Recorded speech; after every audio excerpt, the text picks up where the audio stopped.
प्रदोष के दिन यदि आपको कहीं से शमी पत्र मिल जाए, प्रदोष के दिन यदि कहीं से आपको शमी पत्र मिल जाए और प्रदोष काल में, प्रदोष का जो समय होता है, शाम का जो समय होता है प्रदोष काल, 4 प्रदोष 5 प्रदोष आप कर देखिएगा कि आपका कोई काम है, कोई नौकरी के लिए आप अप्लाई कर रहे हैं, कोई समस्या बड़ी विकट आ गई है, कोई तकलीफ, बड़ा गला पकड़ रहा है बेटा, कोई तकलीफ विकट आ गई है, कोई समस्या विकट आ गई है, प्रदोष के प्रदोष काल में अगर एक शमी पत्र भी आप घर के शिवलिंग को, अब ये करने के लिए आपको मंदिर के शिवलिंग नहीं जाना, अपने घर में जो शिवलिंग, चाहे वो स्फटिक का हो, पारद का हो, कंकर शंकर का हो, लकड़ी का हो, जो शिवलिंग तुम्हारे घर में, कांच का हो, चाहे वो नर्मदा के कंकर का हो, नर्मदेश्वर हो, पाषाण का हो, जो शिवलिंग, चांदी का हो, सोने का हो, तांबे का हो, पीतल का हो, जो शिवलिंग तुम्हारे, एक शमी पत्र यदि आप भगवान शंकर के शिवलिंग पर समर्पित कर रहे हो और उस शमी पत्र को उठाकर रात्रि को 9:15 की जो एक मुहूर्त होता है, एक समय होता है, जिस समय पर हम अपने मन की बात भगवान शंकर को कहते हैं, पूर्व में भी इसका वर्णन हम कर चुके हैं कथाओं में। उस 9:15 पर वो शमी पत्र को उठाकर एक कागज में, एक कटोरी में उसको रखते हैं। 4 या 5 प्रदोष के उस शमी पत्र को अपने पास में रखिए और जिस कार्य के लिए जा रहे हो उसको जेब में ऊपर के भाग में उसको रखकर लेकर जाइए, आपका वो कार्य सफल होकर ही रहेगा, वो रुक नहीं सकता।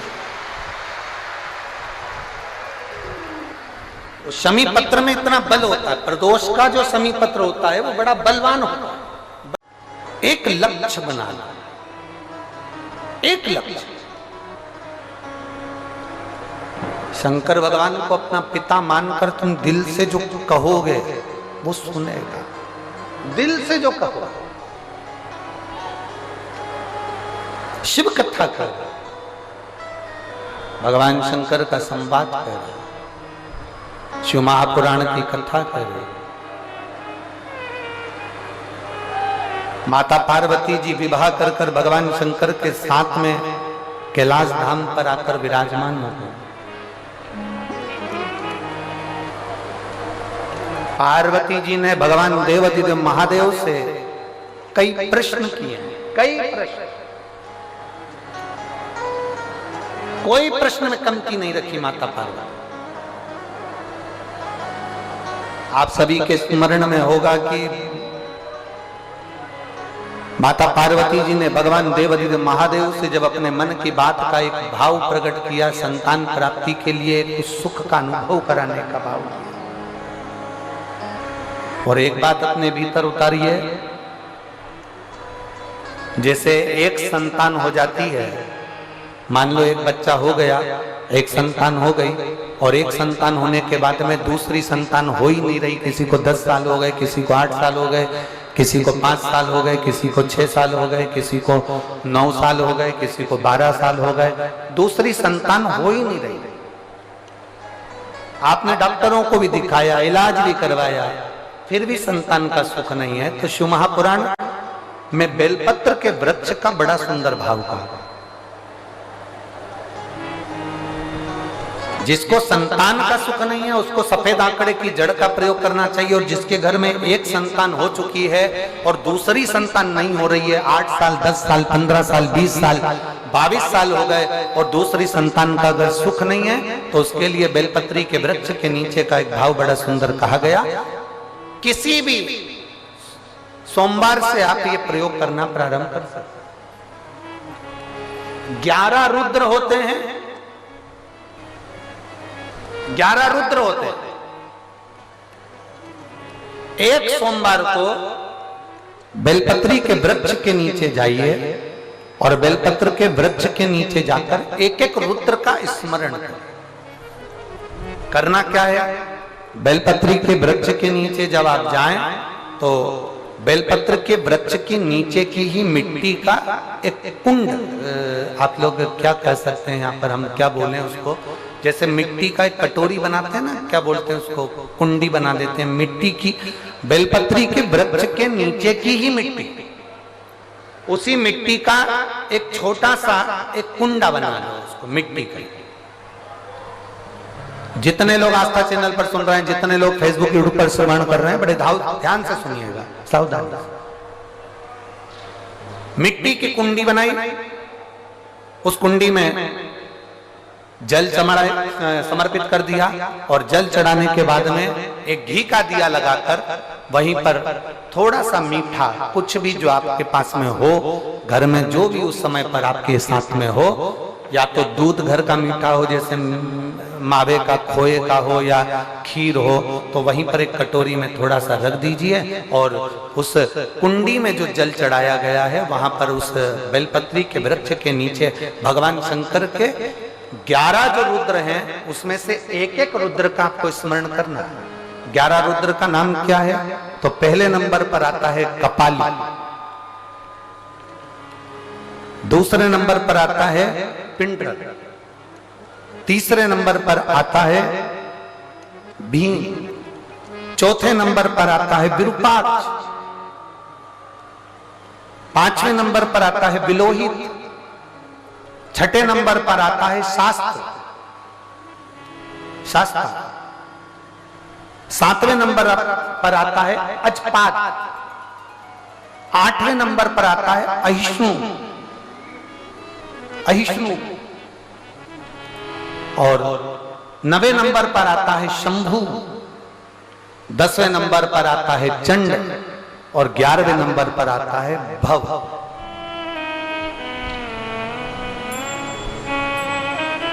अगर अभी आप लोग नहीं लिख पाए हैं तो बाद में मोबाइल पर से कथा को पीछे खींचना, फिर उसमें से धीरे धीरे इसको लिखना। एक रुद्र के नाम से एक कुंड का निर्माण करा, पूजन करी, घी का दिया लगाया, वहां जो मीठा रखा है उसको लिया, कुंड में से थोड़ा सा जल लिया, बेलपत्री के पेड़ के नीचे आचमन किया, जो मीठा रखा है वो ले जाकर रात्रि के समय पर सोने से पहले पति पत्नी उसको पाएं और साथ रहे। एक सोमवार को ये प्रयोग करना है, फिर दूसरे सोमवार को दूसरे जो एकादश जो 11 रुद्रों का जो वर्णन किया गया है, एक एक रुद्र का नाम लेकर एक बार कुंड का निर्माण करना है। दूसरे सोमवार को जैसे एक बार आपने अगर कपाली नाम से पूजन करी, दूसरे नंबर पर पिंडरल नाम से पूजन करी, तीसरे नाम पर भीम नाम से, फिर आप विरूपाक्ष नाम से, ऐसे एक एक सोमवार करना है, 11 सोमवार। और 11 सोमवार जैसे तुम्हारे पूर्ण होंगे, भले 10 साल हो गए हो चाहे 15 साल हो गए हो, गर्भ जरूर फेरेगा और संतान की प्राप्ति जरूर।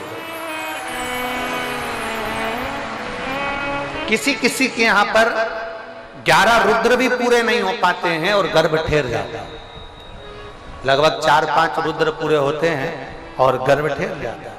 तो आप जो 11 रुद्र हैं इनका स्मरण कर कर भी भगवान शंकर से प्रार्थना कर सकते, भगवान शिव से प्रार्थना कर सकते।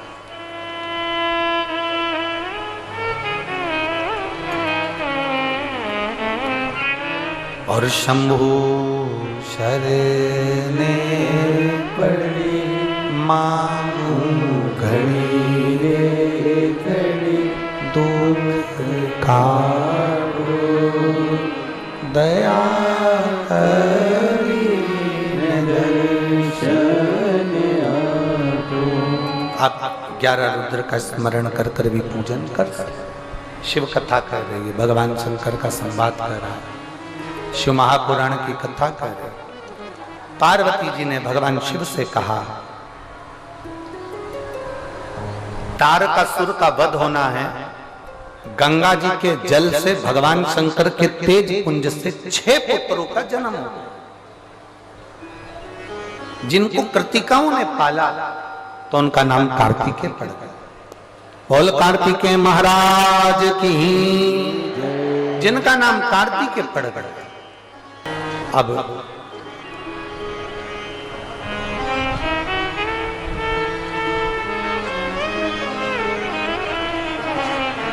माता पार्वती जी ने कार्तिकेय जी से कहा, तारकासुर का संहार तुमको करना है। तारकासुर का कार्तिकेय, ठीक है।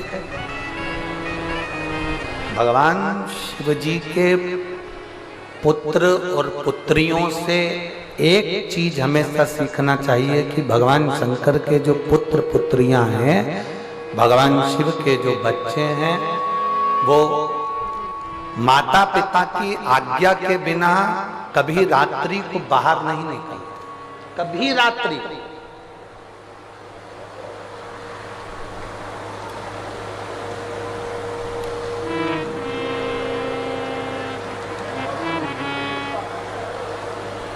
मनुष्य में और पशु पक्षी में एक सबसे बड़ा अंतर है। एक गाय भी अगर चरने के लिए जाती है तो रात होने से पहले अपने घर आ जाती है। बोलो सही है कि गलत है? अब गाय को भी जाने दो, गाय में तो बुद्धि होती है, भैंस में तो रत्ती भर नहीं होती है।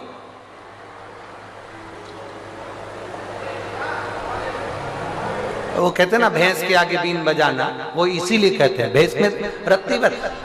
गाय दिन में चरने जाती है, रात को अपने घर आ जाती है। भैंस में तो अक्ल नहीं होती, इसके बाद भी भैंस चरने जाती है तो रात को जम के, बोलो जरा, जम के घर आ जाती है। पक्षी दिन भर घूमता है, रात को अपने घोंसले में आ जाता है। हिरण रात भर घूमता है, दिन भर घूमता है, रात्रि को अपने उस गुफा में प्रवेश कर जाता है। पशु पक्षी भी रात्रि के समय पर अपने घर में आ जाते हैं। केवल एक मनुष्य ही एक ऐसा पैदा हुआ है कि जैसे जैसे रात बढ़ती है इनका दिन चालू होता है। रात बढ़ती है तब इनका दिन प्रारंभ होता है, दिन प्रारंभ। और जैसे जैसे रात बढ़ती जाती है, जैसे जैसे रात बढ़ती जाती है, इनका दिन प्रारंभ होता चलेगा। शिव महापुराण की कथा कहती है, जिनके घर के बच्चे रात रात भर गायब रहते हैं ना, उस घर को धन्य बनाना, उस घर को कृतार्थमय बनाना सबसे कठिन काम हो जाता है। सबसे पहला काम मेरी जीजियों को करना चाहिए कि अपने घर के बच्चों को रात्रि में कहीं जाने से और रोकना चाहिए। तुम जाओ रात्रि के 8-9 बजे तक जाओ, 9 बजे के बाद अपने घर में आ जाओ, पर पूरी रात आप अपना घर छोड़कर कहीं ना जाओ। आज सबसे बड़ा जो दुख का कारण है ना, ये व्यसन में लोग जो डूब रहे हैं। बहुत बहुत दुनिया के लोग ना जाने इतना नशे में आज के जमाने की नवयुवक पीढ़ी, आज के जमाने का नवयुवक व्यक्ति, नया जो जमाने के लोग हैं, नवयुवक पीढ़ी है, नवयुवान बच्चे हैं, आज व्यसन की ओर जाते जा रहे हैं।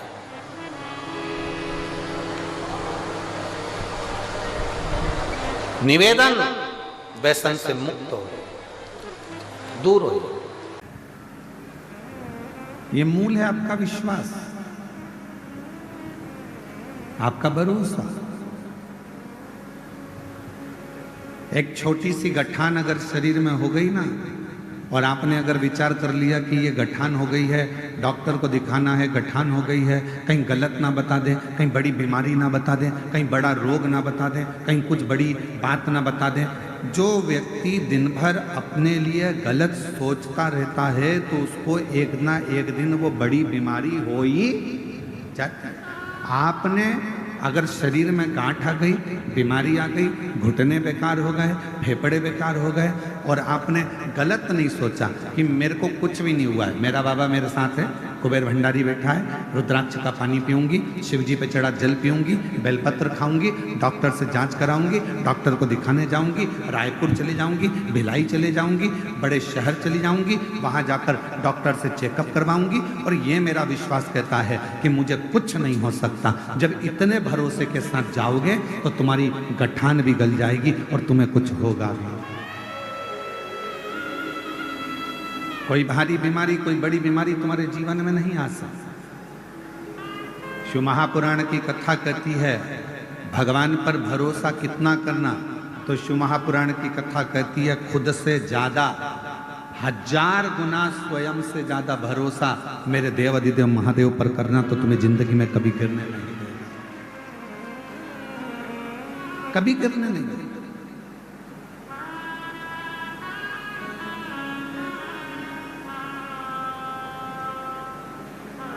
जब हम अपने से ज्यादा, स्वयं से ज्यादा अपने कार्यशैली पर, अपने कर्म पर, मेरा बेटा बेटियों से निवेदन है जब वो पढ़ाई करें, शिक्षा अध्ययन करें, कंपटीशन एग्जाम में बैठें, कोई एग्जाम देने के लिए जा रहे हैं, कंपटीशन एग्जाम देने के लिए जा रहे हैं, कोई इंटरव्यू देने के लिए जा रहे हैं, कोई परीक्षा देने के लिए, चाहे तुम नीट की परीक्षा दो, चाहे तुम सीए की परीक्षा दो, चाहे तुम जो भी परीक्षा दे रहे हो, उस परीक्षा को अगर देने के लिए बैठे हो और तुम्हारा भरोसा तुम्हारे अपने आप पर है कि मैंने पढ़ाई करी है, मैंने विद्या अध्ययन करा है, मैंने रात दिन एक करा है और रात दिन एक करूंगी, और मुझे मेरे शंकर जी पर भरोसा है, अपनी मेहनत पर भरोसा है कि मैं अब की बार नीट का एग्जाम क्लियर करूंगी, अब की बार सीए का एग्जाम क्लियर करूंगी, तो भगवान देवाधिदेव महादेव आपका वो कार्य पूर्ण कर ही देते हैं जब हमारा भरोसा दृढ़ हो।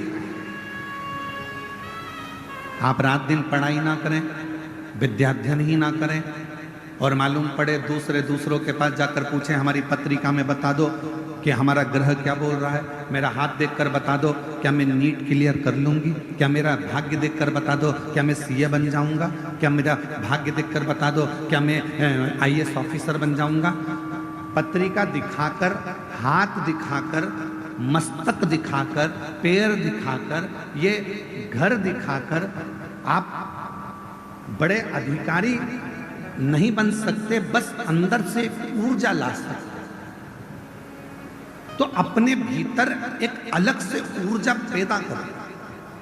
हमें किसी से नहीं पूछना कि मैं डॉक्टर बनूंगी कि नहीं बनूंगी, मैं कलेक्टर बनूंगी कि नहीं बनूंगी, मैं सीए बनूंगा कि नहीं बनूंगा। आपको भीतर से चुनना है कि मैं कलेक्टर हूं, कलेक्टर बनूंगी और कलेक्टर की कुर्सी पर बैठूंगी। आपकी पढ़ाई, आपकी विद्या अध्ययन, आपकी मेहनत, आपका परिश्रम और आपकी लगन आपको एक दिन कलेक्टर बनाकर बिठाएगा।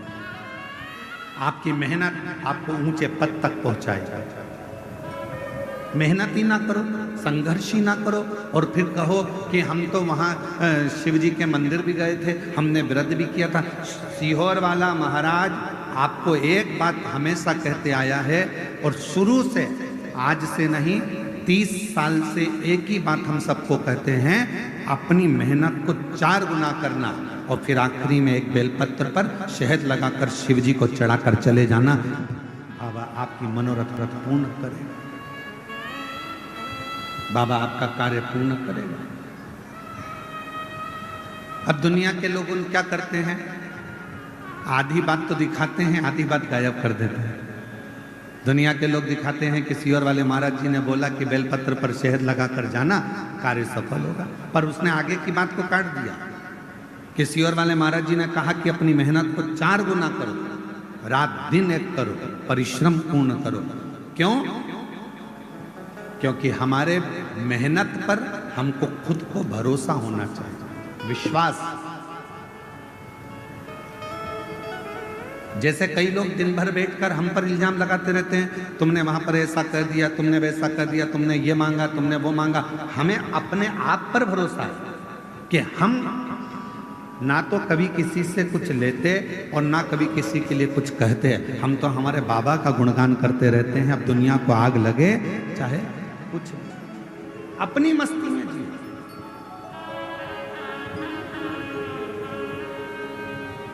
जो नहीं पढ़ता जो विद्या अध्ययन नहीं करता, जो पढ़ाई नहीं करता, तो हम कुछ भी बोलेंगे ना उसमें से वो गलती छाटेगा।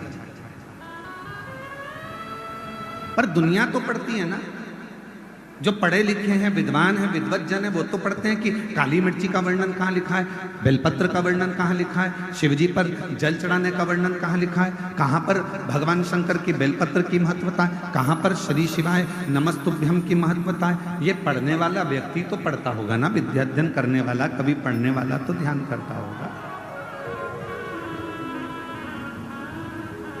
आप जितना जितना अपने आप पर भरोसा, अपने स्वयं पर करते, आपकी लड़ाई दुनिया नहीं लड़ेगी,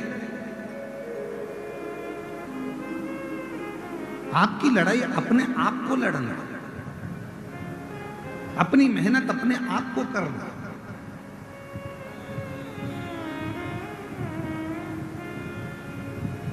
पुलिस प्रशासन, छत्तीसगढ़ पुलिस हमेशा रोडों पर, चौराहों पर छत्तीसगढ़ पुलिस के जवान खड़े होकर एक बैनर लगाकर आप लोगों को सूचना देते हैं कि नशा कर कर गाड़ी मत चलाओ। छत्तीसगढ़ पुलिस ये चाहती है कि आप नशे से मुक्त हो। छत्तीसगढ़ पुलिस चाहती है कि आप नशा ना करें।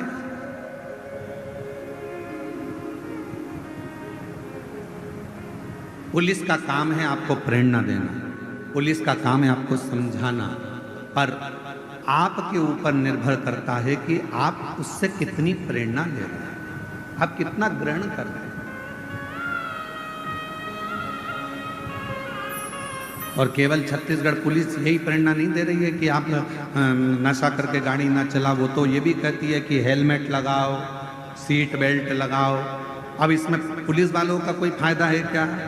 फायदा किसका? हेलमेट लगाओगे, एक्सीडेंट हुआ तो ये भेजा तुम्हारा नहीं फूटेगा, उसमें फायदा तुम्हारा। सीट बेल्ट बांध कर बैठो, फायदा तुम्हारा।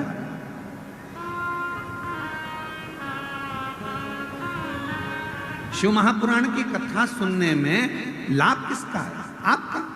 आपने अगर इस कथा में से कुछ सीख लिया कि शिव जी पर जल ऐसे चढ़ाना है, शिव जी पर दुर्वा ऐसे चढ़ाना है, शंकर जी पर ऐसे भगवान की भक्ति करना है, दक्षिण में खड़े होकर उत्तर की ओर मुख में जल चढ़ाना है, शंकर भगवान को कनेर का पुष्प रोली और हल्दी मिलाकर चढ़ाना है, अगर आपने तरीका सीख लिया, जैसे पुलिस कह रही है कि नशा कर कर गाड़ी मत चलाओ, उसी तरह शिव महापुराण भी तो कहती है कि अपने धन का नशा कर कर, अपनी सुंदरता का नशा कर कर, अपने ज्ञान का नशा कर कर आप बहुत लंबे चल नहीं सकते, एक्सीडेंट हो जाएगा। इसलिए इस अभिमत्ता के नशे को दूर करिए। आप इस अभिमत्ता के नशे को दूर करने का प्रयास करें, स्वयं को सुधारिए। स्वयं गायत्री परिवार वाले हमेशा कहते हैं हम सुधरेंगे, जम के बोलो, हम सुधरेंगे, युग सुधरेगा, हम बदलेंगे। कितनी सुंदर बात गायत्री परिवार वाले कहते हैं कि हम बदलेंगे तो युग बदलेगा। पर आज का जमाना उल्टा है, सास बहू को बदलने में लगी और खुद नहीं बदल रही।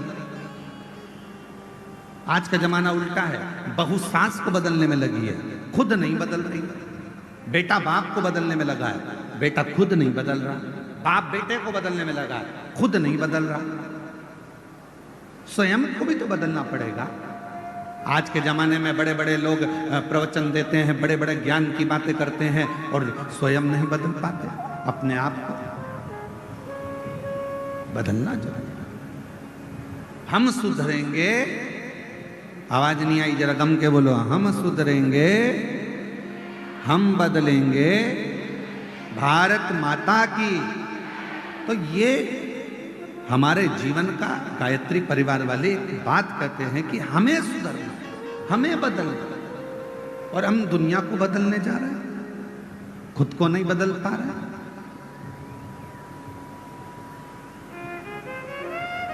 पिछले वर्ष 2024 में जब दया सिंह जी ने इस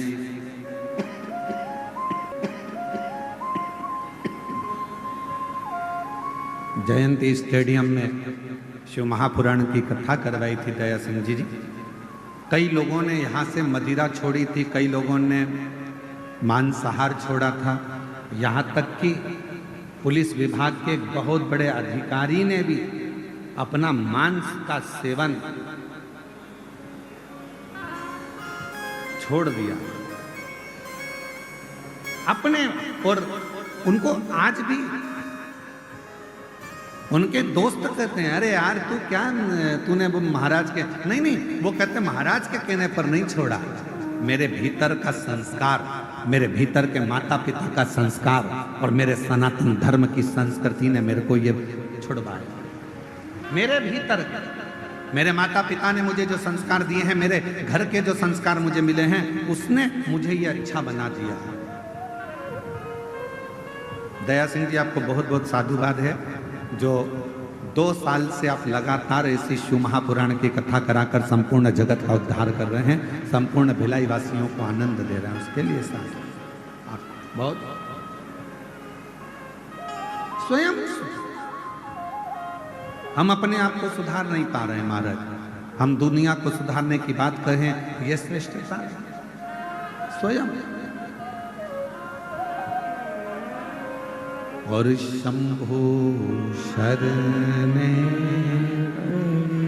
मांगू घड़ी रे घड़ी, दुख काटो दया करी न दर्शन आपो।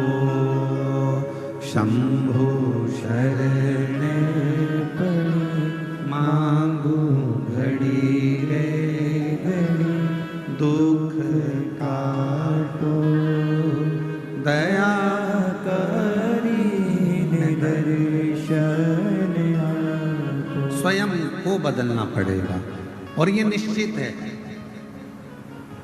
सास बहू को ना बदले, स्वयं बदले। बहू सास को ना बदले, स्वयं बदले। जेठानी ये ना सोचे कि मुझे देवरानी को बदलना है, जेठानी खुद बदले। देवरानी ये ना सोचे कि मेरे को जेठानी को बदलना है, देवरानी खुद बदले।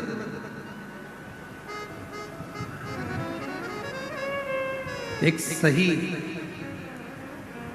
वक्ता का मतलब क्या होता है? क्या कहते हैं? शिव पुराण के वक्ता हैं पंडित प्रदीप मिश्रा, भागवत पुराण के वक्ता हैं श्रीमान, रामचरितमानस के वक्ता हैं, किसी ने कहा वो इतने बड़े वक्ता हैं, किसी ने कहा वो ऐसे वक्ता हैं कि राष्ट्र पर बोलते हैं, किसी ने कहा वो वक्ता हैं। वक्ता का मतलब क्या होता है? केवल बोलने वाला, केवल ज्ञान देने वाला। वक्ता का मतलब केवल बोलने वाला नहीं होता।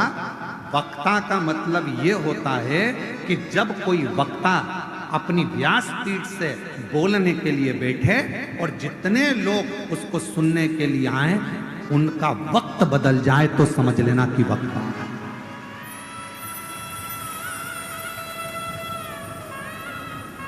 श्रोताओं का वक्त बदल दे तो वक्ता है। और हमारे देवादिगम महादेव की कृपा से हमने देखा है, शिव महापुराण में जितने भक्त शिव महापुराण की कथा को श्रवण करने के लिए आते हैं, उनका आज नहीं तो कल 3 महीने के अंदर, 6 महीने के अंदर बाबा की ऐसी कृपा होती है, अगर उसने दिल से कथा सुनी है तो उसका वक्त बदलता जरूर है, ये निश्चित। तुम्हारा वक्त नहीं बदला होता तो तुम शिव महापुराण की कथा में ऐसे पानी में, धूप में, कड़कती हुई गर्मी में, कल हमको वो कोई वीडियो बता रहे थे आशीष जी, तो बता रहे थे माताएं बांस लगा था उसको लांग लांग कर जा रही। आशीष जी हमको वीडियो बता रहे थे, माताएं उसको लांग कर जा रही।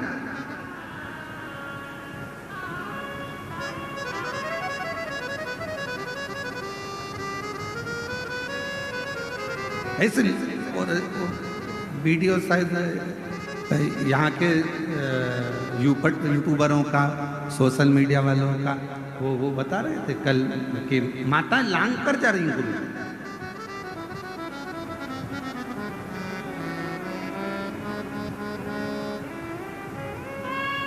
और धन्यवाद दूंगा यहाँ के सभी मीडिया कर्मियों का, धन्यवाद दूंगा यहाँ के पत्रकारों का, धन्यवाद दूंगा यहाँ की सोशल मीडिया का, धन्यवाद दूंगा यहाँ के यूट्यूबरों का, जिन्होंने अथक मेहनत कर कर इस शिव महापुराण को संपूर्ण विश्व तक पहुंचाया, संपूर्ण विश्व।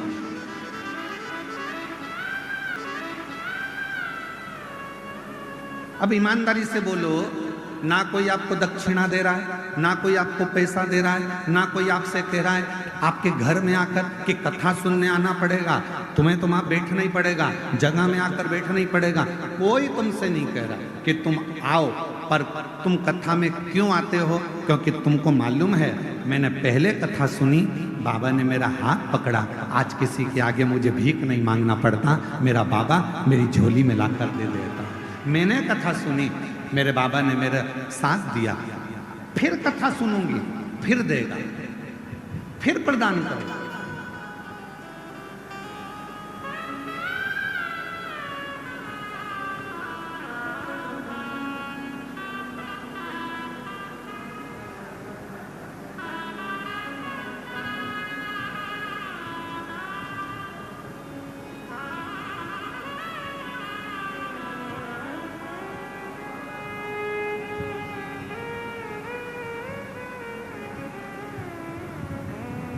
मेरा बाबा फिर देगा, मेरा बाबा फिर देगा। और जो जैसी भावना लाया वो वैसा ही फल पाया, जो जैसी भावना लाया वो वैसा ही फल पाया। नहीं खाली उसे लौटाया वो मन ही मन हर्षाया। नहीं खाली उसे लौटाया वो मन ही मन हर्षाया।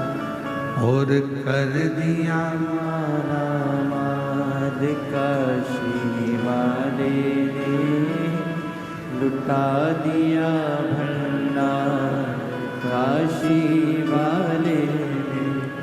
कर दिया माला माल काशी वाले ने, लुटा दिया भंडार काशी वाले ने। लुटा दिया भंडार काशी वाले ने, कर दिया माला माल काशी वाले। वक्ता का मतलब है जो आपका वक्त बदल। कुछ तो दिया मेरे शिव ने, कुछ तो।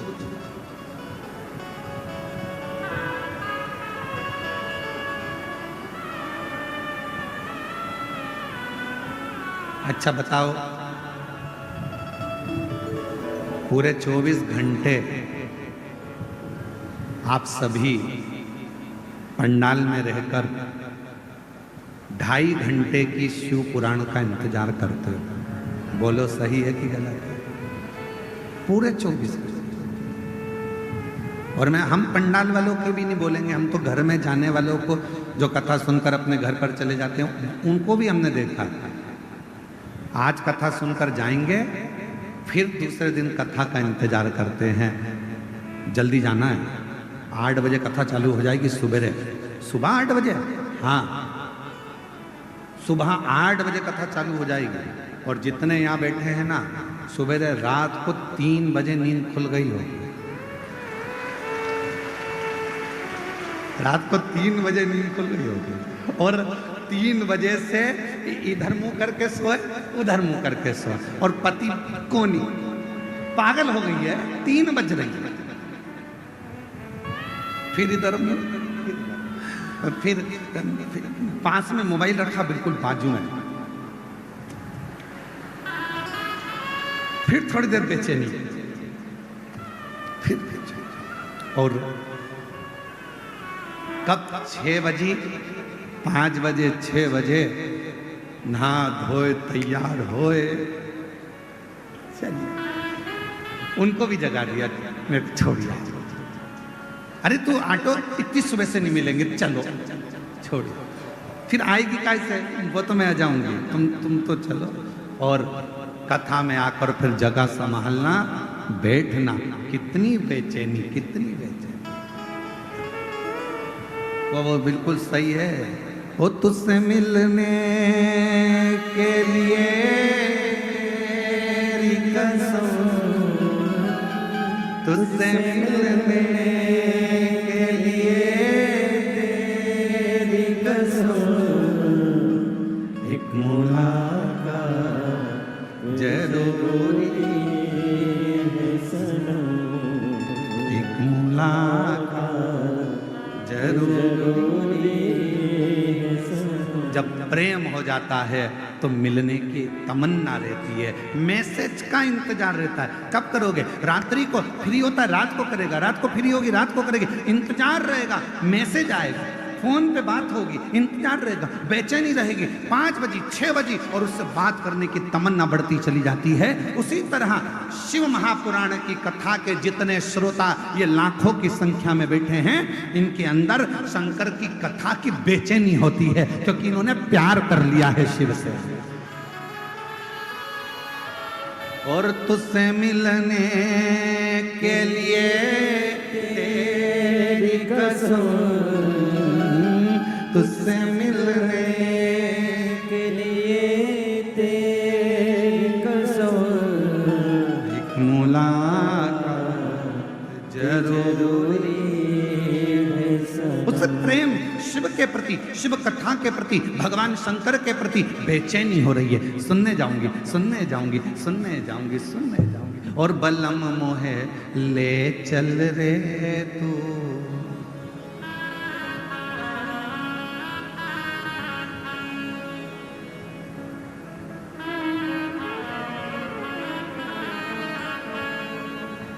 जहां विराजे डमरू वाला, जहां विराजे डमरू वाला। वो उसी शिव के पास, उसी शंकर के पास, वही मेरे देवादिदेव महादेव के पास, उसी शंकर के पास, वही मेरे देवादिदेव महादेव के पास। किसी ने कहा है, काबिले तारीफ है वो जिंदगी, काबिले तारीफ है वो जिंदगी, जो महाकाल के चरणों में जगह बनाती है। छोड़कर दुनिया की तमाम फिजूल की बातें, महाकाल के नाम का गुणगान गाती है। काबिले तारीफ है वो जिंदगी, जो महाकाल के चरणों में जगह बनाती है। काबिल है।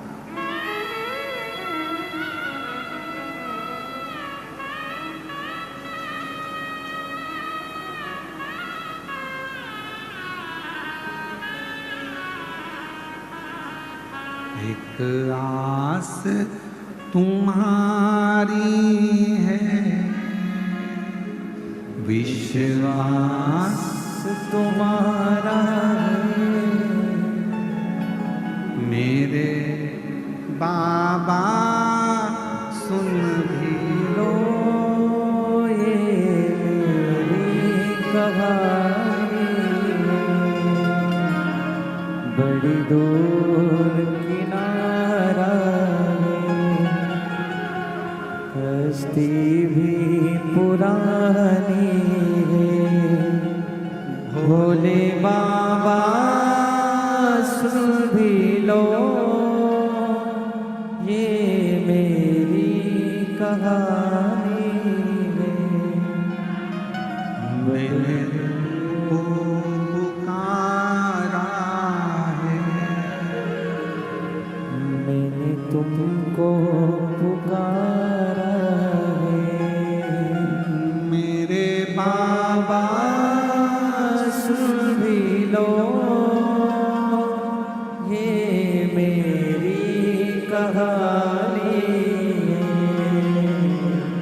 बड़े बड़ी दूर किनारा है, कश्ती पुरानी है। भोले बाबा सुन भी लो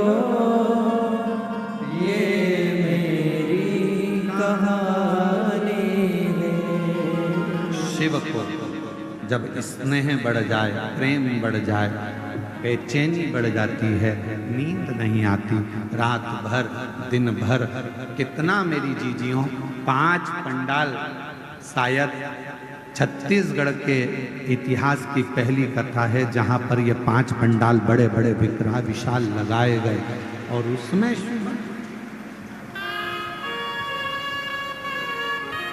साधुवाद दया सिंह जी बहुत बहुत सारे 5 पंडाल लगाए और उसमें इतनी शिव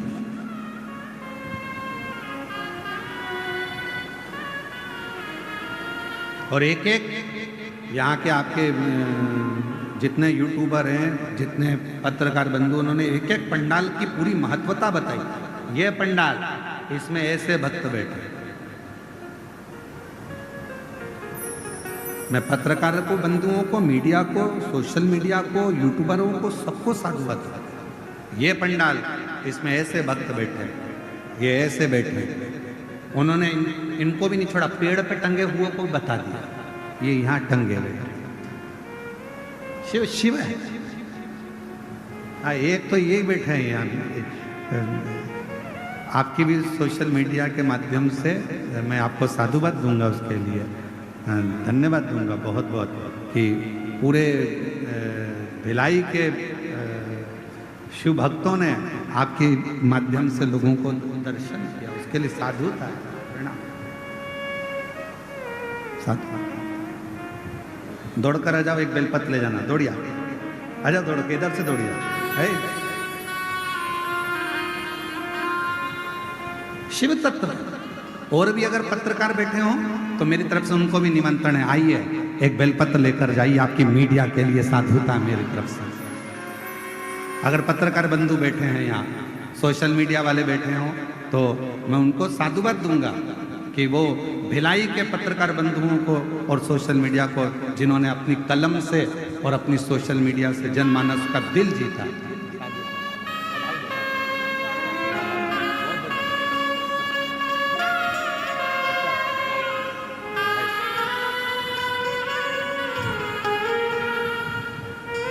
इन पत्रकार बंधुओं की कलम ने जोरदार ताली बजाएं इन बच्चों के लिए,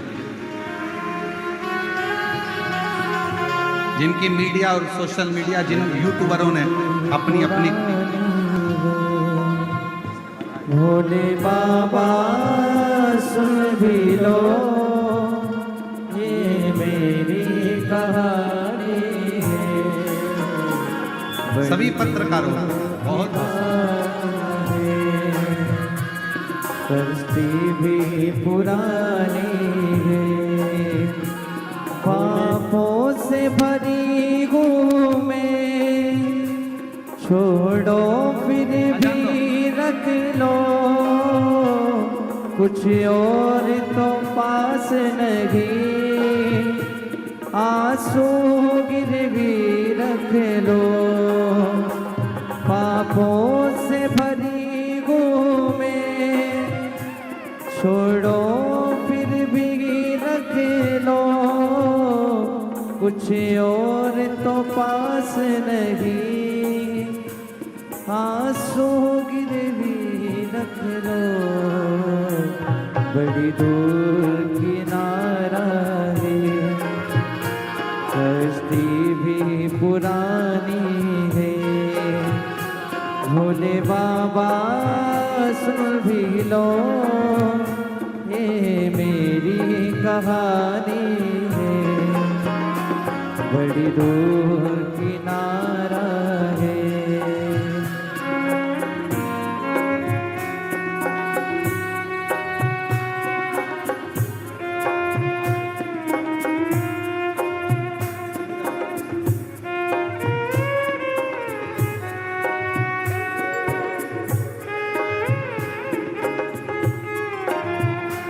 पढ़ लो तने मन कोई शब्द न बन पाए, संतों की शरण में रहो, प्रारब्ध न बन पाए।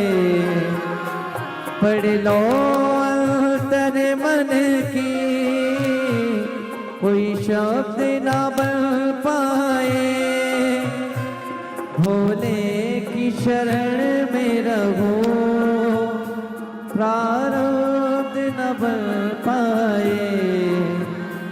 ये दास तुम्हारी है, आस तुम्हारी है, भोले बाबा सुन भी लो, ये मेरी कहानी है, बड़ी दूर किनारा है। एक एक व्यक्ति के मन का भाव शिव से मिलने का, शंकर जी से मिलने का, दिल में उमंगता का शिव के करीब लेकर जाता। शंकर संपूर्ण भिलाई की कलम को, पत्रकारिता को बहुत साधवा। शिव तत्व शिव शिव है, ओ घड़ी है, साधुता उसकी। भोले बाबा सुन भी लो, ये मेरी कहानी है। ए मेरी जीजी, मेरे जीजाओं, मेरी बेटियों, बेटाओं, मेरी भाई, मेरी बहनों, बुजुर्ग, मेरे माता पिता तुल्य जितने विराजमान हैं, मैं आपसे निवेदन करूं, कभी हिम्मत मत हारो, कभी अपनी मेहनत, अपना परिश्रम और अपना शिव जी पर करा गया भरोसा कम मत होने देना। यदि आपने अपने से ज्यादा महादेव पर यदि भरोसा करा और अपनी मेहनत पर भरोसा करा, दुनिया की ऐसी कोई पद नहीं, ऐसी कोई कुर्सी नहीं, ऐसा कोई सिंहासन नहीं जहां आप नहीं पहुंच सकते, वहां तक पहुंचो। एक पत्र आया है, देखिए, बड़ा सुंदर।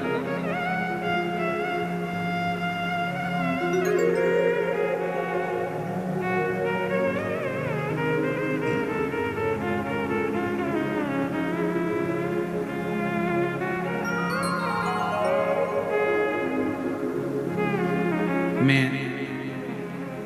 अमरीका साहू, पति नागेश कुमार साहू कहीं बैठे हों तो बेलपत्र लेने के लिए आ सकते, हाथ हिला सकते हैं। मैं अमरीका साहू, पति नागेश कुमार साहू, बैकुंठ धाम कैंप नंबर 2 भिलाई। मेरा मोबाइल नंबर आजकल हमने दिखाना बंद कर दिया है, इसलिए उसको नहीं दिखाना। मैं अमरीका साहू, पति नागेश कुमार साहू, बैकुंठ धाम कैंप नंबर 2 भिलाई में। गुरुजी, मैं 2012 से सरकारी नौकरी की तैयारी कर रही हूँ, पर 2012 से सरकारी नौकरी के लिए तैयारी करते करते थक गई, पर नौकरी नहीं मिली। आखिरी में नौकरी की तैयारी करते करते मेरे 13 साल निकल गए। किसी ने कहा कि टीवी पर शिव महापुराण की कथा आती है, मैंने वो सुनना प्रारंभ करा, फिर वापिस मुझ में ऊर्जा। आप अपनी कथा में कहते हो कि अपनी मेहनत को 4 गुना करो, हिम्मत मत हारना, दुनिया की ऐसी कोई कुर्सी नहीं जिस पर आप नहीं बैठ सकते। और मेरे मन में ऊर्जा जागी। 13 साल के बाद फिर मैंने वापस तैयारी प्रारंभ की और बाबा की ऐसी कृपा हुई, 2 जून 2025 में मेरा नौकरी स्वास्थ्य विभाग में सरकारी लग गई। मैं बाबा को यहाँ प्रणाम करने के लिए प्रणाम। आप ही हैं, आ जाइए, बेलपत्र ले जाना, आ जाओ, आ जाओ, आ जाइए।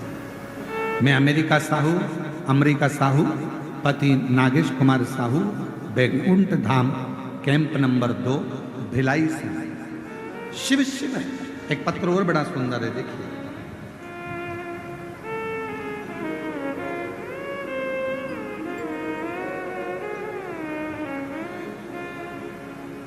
कांति साहू पति श्री शोभाराम साहू, ग्राम धनोरा, भिलाई, छत्तीसगढ़। कहीं बैठे हो तो हाथ हिला सकते हैं। पहले तो आपको धन्यवाद, आपके धनोरा में भी जल्दी ही शिव महापुराण की कथा होने वाली है। बाबा की कृपा से धनोरा के आसपास के क्षेत्रवासियों को बहुत बहुत साधुवाद है उसके लिए।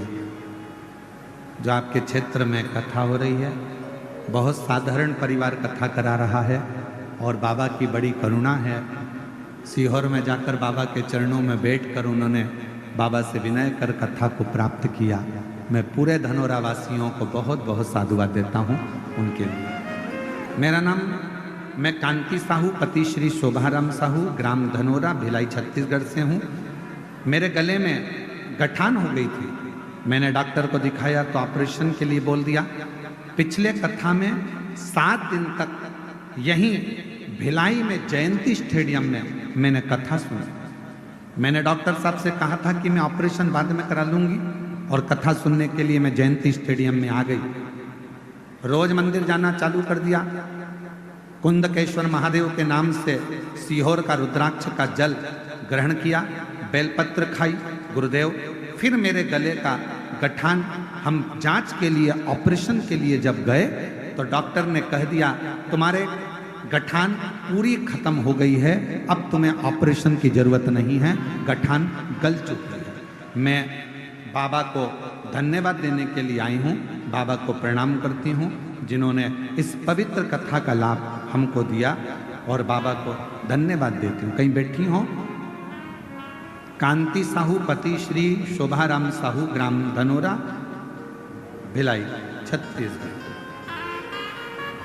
और तेरी कृपा का क्या है भरोसा, कब किस पर हो जाए जरा सी हम पर कर दो, जरा सी हम पर कर दो।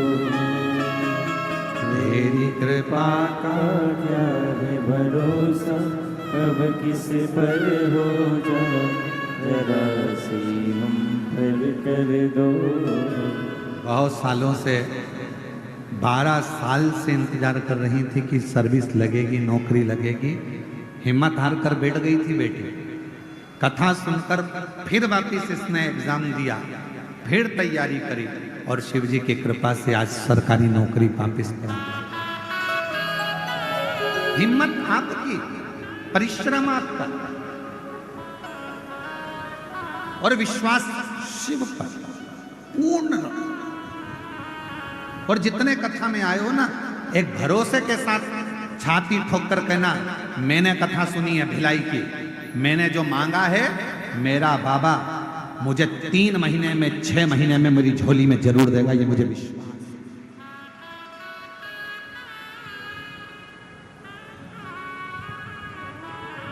मुझे देगा।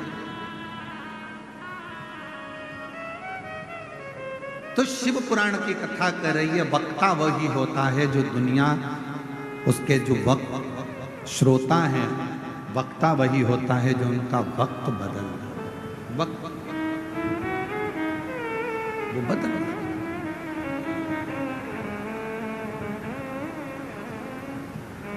जो जैसी भावना लाया वो वैसा ही फल पाया।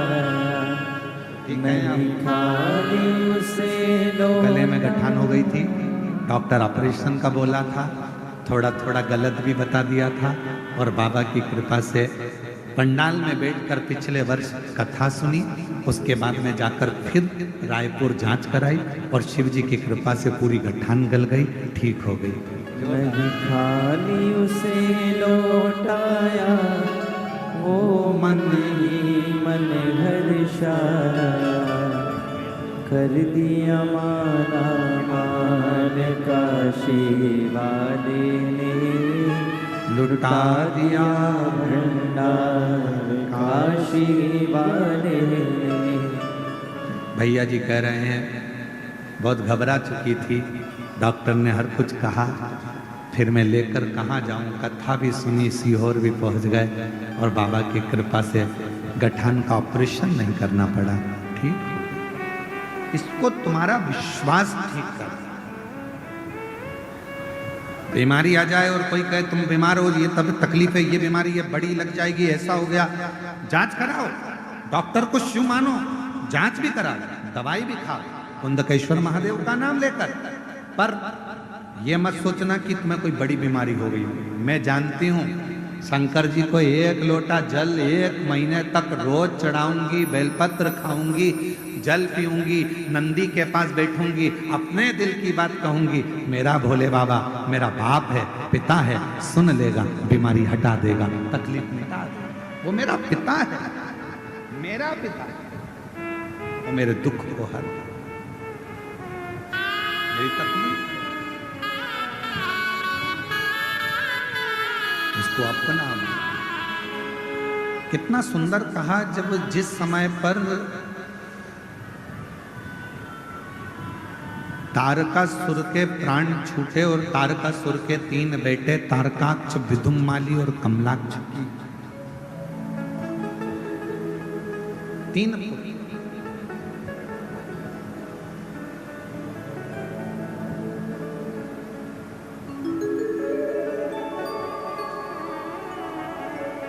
तारकासुर के प्राण छूटने पर तारकासुर के 3 बेटे तारकाक्ष, विदुम्माली, कमलाक्ष की तीनों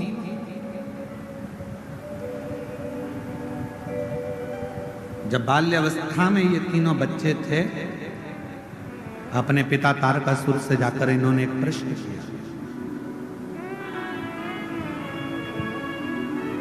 तारकासुर से कहा, पिताजी एक मेरे मन का संशय आप मिटा दीजिए। असुर है तारकासुर,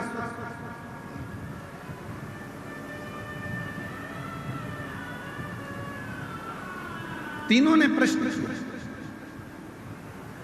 हमारे मन का एक संशय है, आप मिटा दीजिए।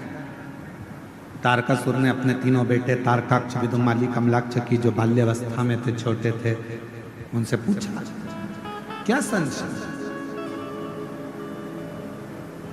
क्या प्रश्न है तुम्हारा, क्या संशय है तुम्हारा, क्या है? कहा, मेरा संशय केवल इतना सा है कि पिताजी आप ब्रह्मदेव आपसे बैर है, ब्रह्मा जी से आपका बैर है, भगवान विष्णु से आपका बैर है, इंद्र से आपका बैर है,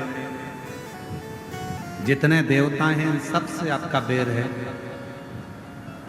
विदुम्माली, कमलाक्ष की, तारकाक्ष पूछ रहे हैं, केवल एक शिव जी से आपका बैर नहीं,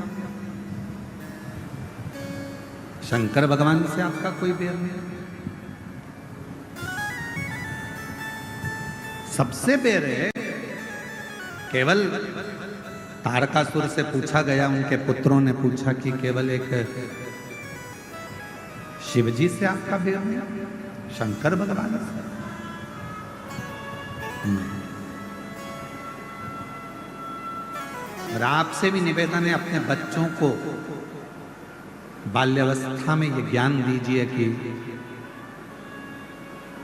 सब साथ छोड़ देंगे, पर मेरा ओघड़दानी, मेरा शंकर भगवान तेरा साथ कभी नहीं छोड़ेगा। अपनी बेटी को जब विदा करो, कन्यादान कर कर अपनी बेटी को अपने घर से विदा करो, तो उस बेटी के कानों में एक बात कहकर भेजना कि तेरा ये पिता, तेरी ये माँ तुझे इस घर से विदा कर रहे हैं, पर याद रखना बेटी, अगर ससुराल में तकलीफ आए तो तेरे ससुराल के पास में जो शंकर जी का मंदिर हो, वहां 1 लोटा जल लेकर चले जाना, वो बाप भी तेरा ही है, तुझे संभालना। वो पिता तेरा।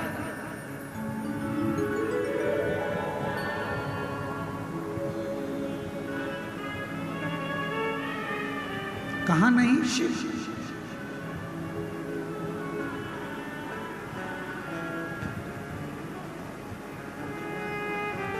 तेरा ही नजारा इस संसार में है मेरे शंकर, है महाकाल। तेरा ही नजारा इस संसार में है मेरे देवाधिदेव महादेव, मेरे महाकाल। जिसने पुकारा, जिसने पुकारा, हर एक को मिला सहारा। कोई पुकार ले, कोई तारकासुर के तीनों बेटों ने पूछा कि आपका बैर ब्रह्मा जी से है, आपका बैर विष्णु जी से है, आपका बैर इंद्र से है, आपका बैर संपूर्ण देवताओं से है। इंद्र से, देवताओं से तारकासुर आपका बैर है, पर शिव जी से आपका बैर नहीं है। तारकासुर ने कहा शंकर से मेरा बैर नहीं, शिव से बैर। क्यों? क्योंकि वो अलमस्त है, वो अड़भंगा है।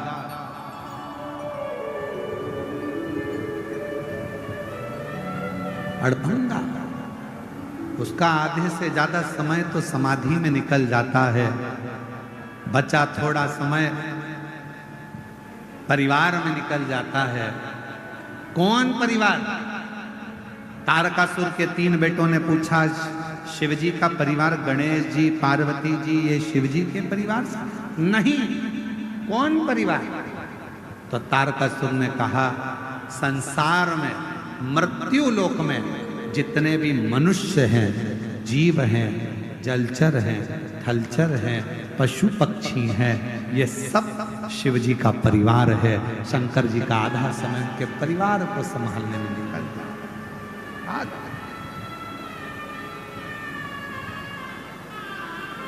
ये सब रिश्ता तेरा मेरा सबसे प्यारा, रिश्ता तेरा मेरा सबसे प्यारा। तू मेरा बाबा, मैं हूँ तेरा लाला, मैं हूँ तेरा लाला। तू मेरा बाबा, मैं हूँ तेरा लाला, मैं हूँ तेरा लाला। अपनी बेटी को विदा करो तो उसके कानों में कहकर भेजना कि तेरा पिता भले रायपुर में, तेरा पिता भले भिलाई में, तेरा पिता भले भोपाल इंदौर में, पर तेरा एक पिता तेरे घर के पास में, ससुराल के पास में जो शंकर का मंदिर है, वही शिव के मंदिर में जो शिवलिंग है, एक पिता तेरा वहां भी है। दिल से पुकारना, एक लोटा जल लेकर जाना, तेरे दुख को वो समाप्त कर दे। वो तेरा पिता, वो तेरा पिता।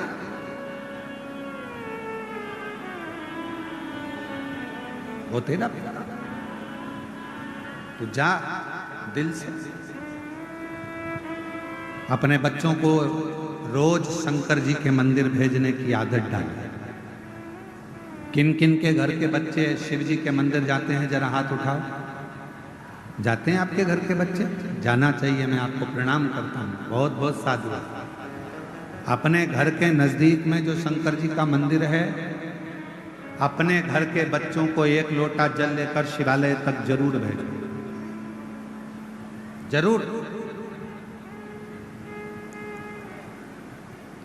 जब आपके बच्चे शिवालय तक जाएंगे, शिव को भजेंगे, प्रणाम करेंगे, कुछ उनको जल चढ़ाने से आनंद की अनुभूति होगी, तो एक ना एक दिन वो बच्चे आपको दुखी नहीं देख पाएंगे, तकलीफ में नहीं देख। तारकासुर के तीनों बेटे तारकाक्ष, विदुम्माली, कमलाक्षकी ने पूछा शिवजी से आपका बैर नहीं? शंकर का बैर? मेरे भोले बाबा से किसी असुर का बैर नहीं है, मेरे भोले बाबा से किसी गंधर्व का बैर नहीं है, मेरे भोले बाबा से किसी देवता का बैर नहीं है, मेरे भोले बाबा से किसी जनमानस के किसी का भी बैर शिव जी से, शंकर जी से, किसी का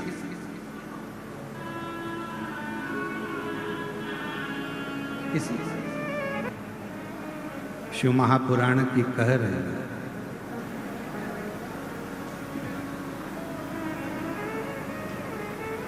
एक अपने आप पर विश्वास, अपनी मेहनत पर विश्वास, अपनी शिक्षा पर विश्वास, अपने आप पर भरोसा, और दूसरा मेरे देवाधिदेव महादेव पर भरोसा, ये जिंदगी में सफलता देता ही।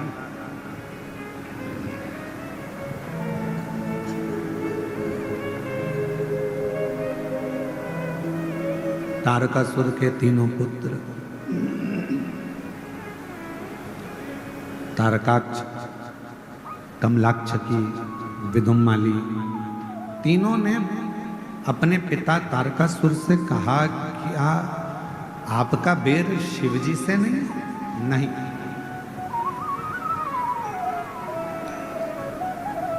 मेरे देवाधिदेव महादेव भगवान शंकर तो बैर को मिटाते हैं, बैर उत्पन्न नहीं कराते।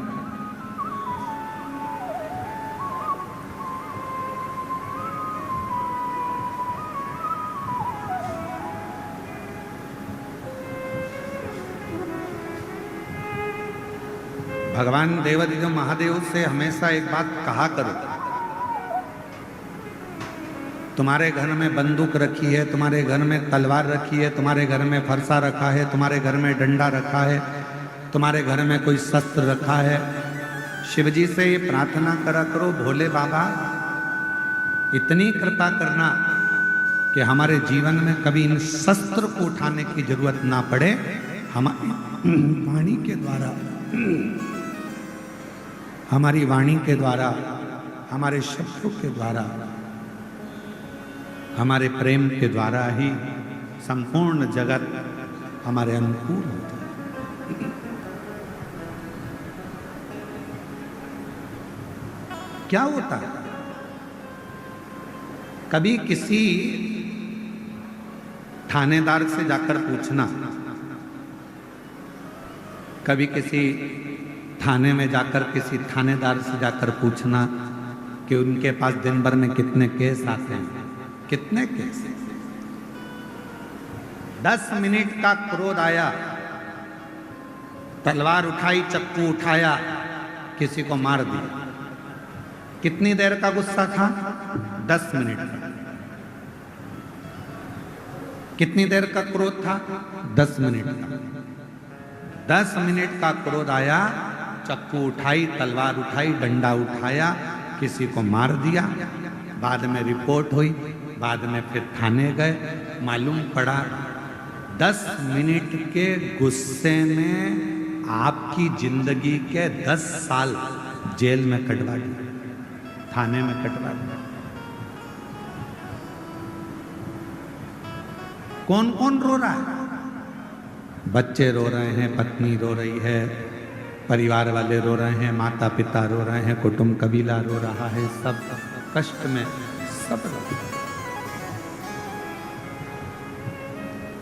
कितनी देर का गुस्सा आया था? केवल 10 मिनट का क्रोध, 10 मिनट का क्रोध, 10 मिनट का क्रोध आया, 10 मिनट का प्रेशर बढ़ाओ, प्रेशर सब दूर का। 10 मिनट का क्रोध आया, 10 मिनट का गुस्सा आया और उसने आपके 10 साल बर्बाद कर दिए।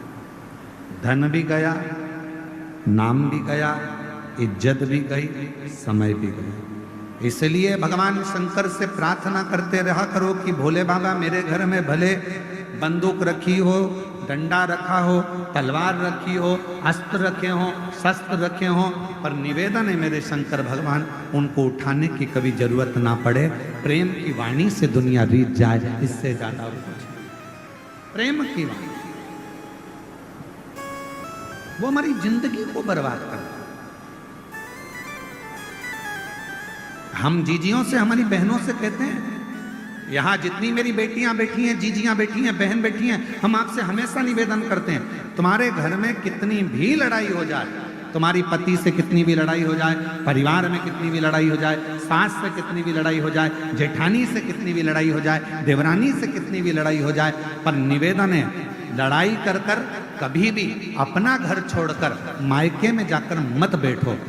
लड़ाई हुई है, थोड़ा घर में रहो, शांति बनाओ, प्रेम रखो, स्नेह रखो, धीरे धीरे धीरे धीरे वापिस प्रेम को बढ़ाने का प्रयास करिए।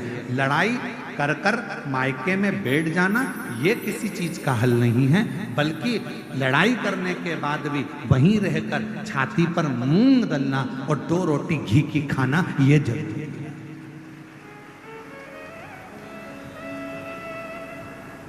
क्यों रूठ कर जाना?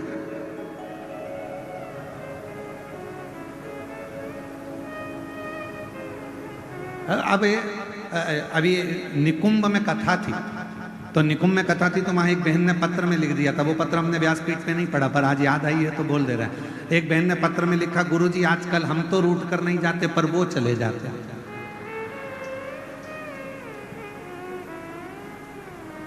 अब हम उनसे पूछने वाले थे पत्र के माध्यम से कि वो रूट कर कहाँ चले जाते हैं, कि पता नहीं कहाँ उनके रिश्तेदार क्या चले जाते हैं, फिर 2 दिन बाद 3 दिन बाद आ जाते हैं। तो हमने कहा 2-3 दिन बाद आ तो जाते हैं ना, यही बहुत है।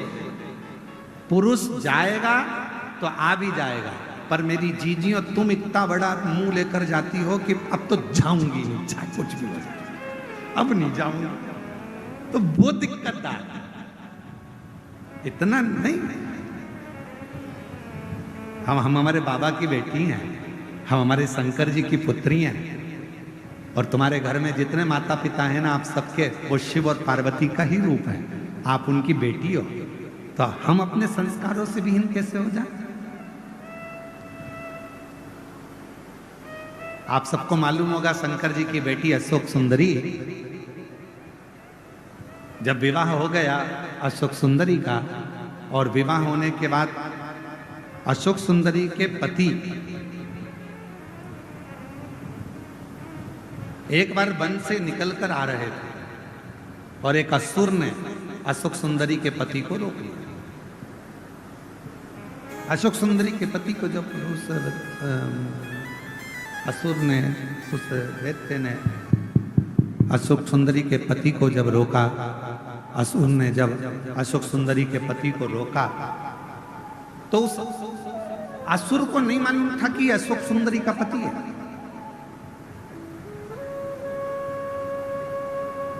चार दिन निकल गए अशोक सुंदरी के,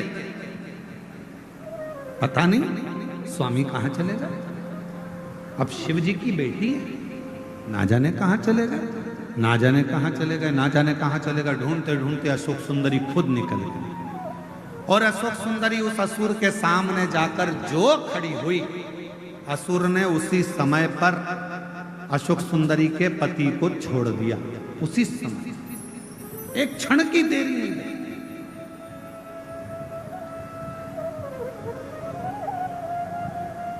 अर्थात शिव महापुराण की कथा कहती है कि एक पति, प्रेशर नहीं आ रहा भाई, इसको खोलो ना प्रेशर को, उसको माइक पे। शिव महापुराण की कथा कहती है, भगवान शंकर का चरित्र कहता है, शिव कथा कहती है, शिव तत्व कहता है। एक नारी अपने पति के लिए उसकी ढाल बनकर खड़ी होती है, और बड़े से बड़े काल से भी अपने पति को बचा कर लेकर आ जाती है। वो भारत की नारी, भारत की नारी अपने पति को काल से भी छुड़ाकर, काल से भी निकाल कर, अपने पति को काल से भी छुड़ाकर, काल से भी निकाल कर, काल से भी छुड़ा कर लेकर आ जाए। काल से शिव तत्व कह रहा है। तारकासुर के तीनों बेटों ने शिवजी का बखान अपने पिताजी के मुख से सुना था।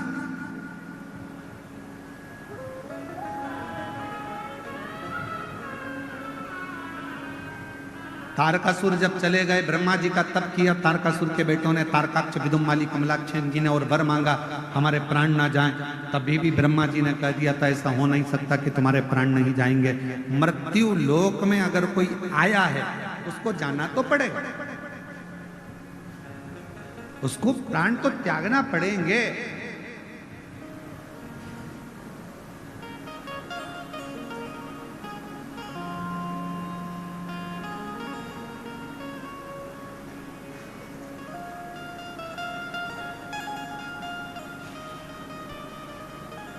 कोई जल्दी जाएगा, कोई लेट जाएगा, कोई झोपड़े से जाएगा तो कोई महल से जाएगा।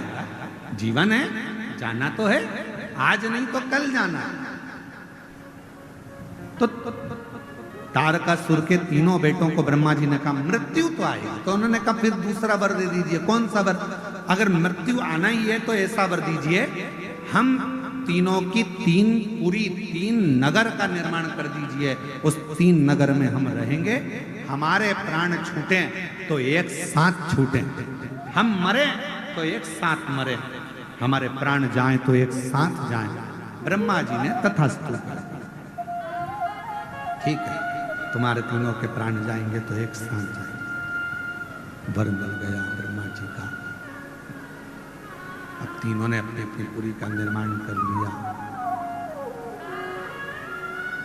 और तीनों ने अपनी अपनी पुरी का निर्माण करा। 3 पुरी में तीनों रहने लगे।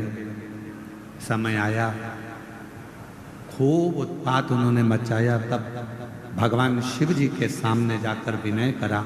शिव जी ने कहा कि मैं आप सब 33 कोटि देवताओं से निवेदन करूं कि आप पशु बन जाओ, मैं तुम्हारा पति बन जाओ। पति का मतलब मालूम है आप लोगों को? हर हर। पति का मतलब मालूम है? पति का मतलब होता है भरण पोषण करने वाला।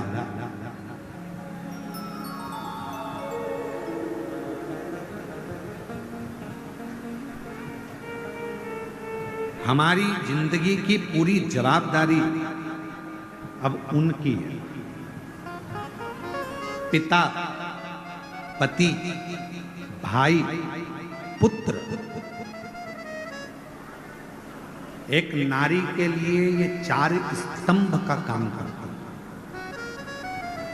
एक स्त्री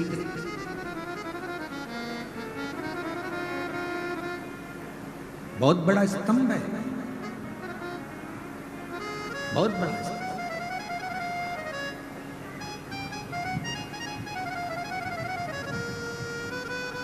और एक नारी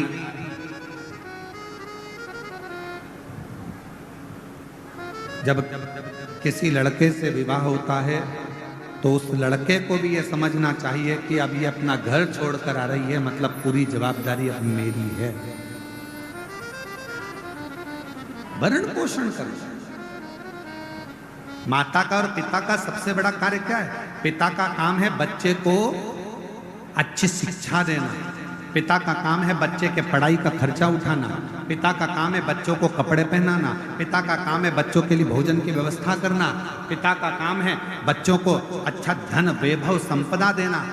पर पिता से ज्यादा जरूरी काम माता का होता है कि घर में जो बच्चे पढ़ाई कर रहे हैं, घर में जो बच्चे रह रहे हैं, उनको अपने घर के संस्कारों में ढालना और उन बच्चों को सही मार्ग निश्चित करना, प्रशस्त करना। ये माँ का कर्तव्य ज्यादा बड़ा होता है। पिता से बड़ा होता है माता का कर्तव्य, जो अपने बच्चों को साधे, संस्कारों से जोड़े। इसलिए मेरा बेटाओं से निवेदन है, बेटियों से निवेदन है, अपनी जिंदगी में 2 को मत छोड़ना, एक माँ को, एक माला को। माँ तुम्हें अपने आंचल में रखेगी और माला आपको जिंदगी में छाती तान कर चलना सिखा देगी। आप 2 चीजें मत छोड़िए, एक माँ की गोद मत छोड़िए और दूसरी माला मत छोड़िए। ये माँ अपने गोदी में बच्चों को रखती है, संभालती है, और माला कभी ना कभी जिंदगी में वो पड़ाव आता है जिस समय पर दुनिया का कोई व्यक्ति काम ना आए, रिश्तेदार भी तुम्हारे काम ना आए, कुटुंब वाले भी काम ना आए। जब डॉक्टर कह देता है कि अब कुछ भी नहीं बचा, तब रिश्तेदार हॉस्पिटल के कमरे के बाहर रहते हैं, वेंटिलेटर के बाहर रहते हैं, परिवार बाहर रहता है, उस समय पर अकेले पलंग पर पड़े होते हो, श्वास चल रही होती है, आंखें खुली होती है, डॉक्टर सिस्टर अपना काम कर रहे होते हैं, हल्का हल्का होश रहता है, उस समय पर कोई काम नहीं आता। सब बाहर खड़े होकर डॉक्टर से बात करेंगे, रिश्तेदार बात करेंगे, पर अंदर तुम्हारे शरीर की पीड़ा तुमको सहना है। उस समय पर फिर दो चीजें काम आती है, एक माँ ने तुम पर जो दुआ दी होगी और दूसरी तुमने माला उठाकर कभी श्री शिवाय नमस्तुभ्यम कहा होगा, तब वो तुम्हारे सम्मुख में, तुम्हारी माँ और माला ये कभी ना छूटे। और अंत समय प्रभु, सब बोलिए, साथ में बोलिए, अंत समय प्रभु आना पड़ेगा, वचन दिया तो निभाना पड़ेगा। आए ना आए प्रभु कुटुंब कबीरा, अंत समय प्रभु आना पड़ेगा, वचन दिया तो निभाना पड़ेगा। अंत समय प्रभु आना पड़ेगा। कौन आए? कौन तुम्हारे अंत समय में आने वाला है? अकेले पलंग पर होगे, सब बाहर होंगे, सब।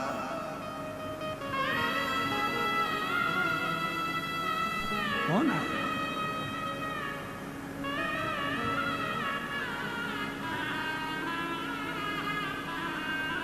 कितना बड़ा बंगला है तुम्हारा, वो प्रॉपर्टी नहीं है। कितनी जमीन है तुम्हारी, वो प्रॉपर्टी नहीं है। कितनी गाड़ियां खरीदी, वो प्रॉपर्टी नहीं है। सबसे बड़ी प्रॉपर्टी कब नजर आती है? जब व्यक्ति मरता है, अर्थी पर सोता है, तब समझ में आता है कि व्यक्ति की प्रॉपर्टी कितनी है, मतलब उसका व्यवहार कितना है, तब समझ में आता है। पड़ा है अर्थी पर, पड़ोसी भी नहीं आते किसी किसी के, तो रिश्तेदार भी नहीं आते, नातेदार भी नहीं आते, पड़ा प्रॉपर्टी। हमारे को लगता है जमीन जायदाद घर बंगला ये हमारी प्रॉपर्टी, नहीं नहीं, हमारी सही प्रॉपर्टी हमारा व्यवहार। एक जेठानी और देवरानी में लड़ाई हो जाती है, वो अपने घर चली जाती है, वो अपने घर चली जाती है, सबका घर, सबका मकान, सबका अपना हो जाता है, एक दूसरे का मुंह नहीं देखते। क्यों? क्योंकि उन्होंने सब कुछ बनाया, बंगला भी बना लिया, गाड़ी भी बना ली, सब कुछ कर लिया। दोनों के पति कमा रहे हैं, दोनों कमाकर बंगला भी बना रहे हैं, गाड़ी भी ला रहे हैं, पर उसकी प्रॉपर्टी, वो जो प्रेम की प्रॉपर्टी थी, वो नहीं बढ़ा। और जब दुख का समय आया तो गाड़ी बंगला कुछ काम ना आया, तब आखिरी में वो अगर दुख के समय में एक दूसरे के पास आकर खड़े हो जाते तो दुनिया की सबसे बड़ी प्रॉपर्टी कहलाती। वो प्रेम नहीं कमा, धन।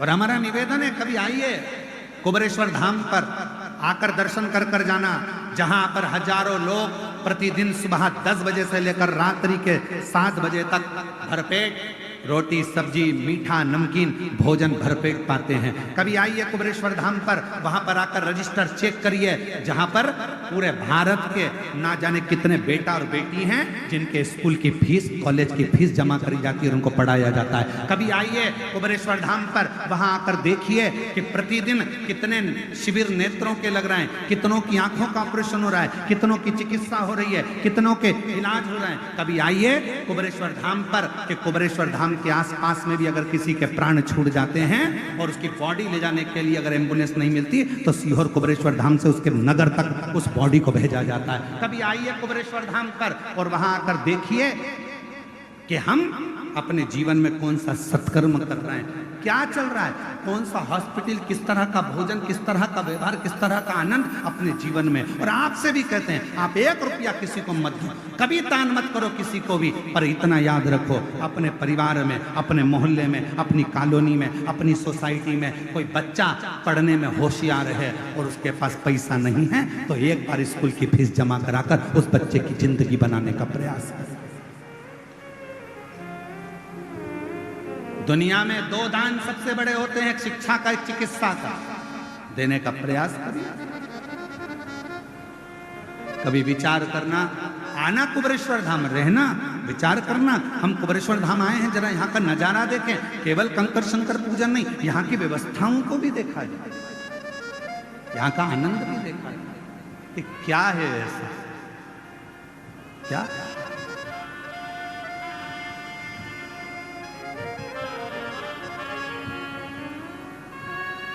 और शिव की कृपा, शंकर की करुणा और उसकी उदारता, उसकी दया, उसकी। और मेरे भोले तेरा सहारा है, मेरे भोले तेरा सहारा है, मेरी नैया, मेरी नैया का तो किनारा है, मेरी नैया का तो किनारा है। और अब सीहोर में एक और नया काम चालू हो जाएगा थोड़े दिन में। जो मंदिर शिव जी के बनेंगे, शिवलिंग नहीं है तो कुबेरेश्वर धाम से शिवलिंग भी दिया जाएगा, नंदी भी दिया जाएगा, जिससे पूरे भारत में, पूरे विश्व में सनातन धर्म स्थापित हो। गांव-गांव में जैसे अन्य धर्म के लोगों ने छोटा छोटा अपना केंद्र बना रखा है, हम कुबेरेश्वर धाम के नाम से कोई दूसरा केंद्र नहीं बनाएंगे, पर तुम्हारे दिल को कुबेरेश्वर धाम बना देंगे और तुम्हारे गांव को कुबेरेश्वर धाम बना देंगे।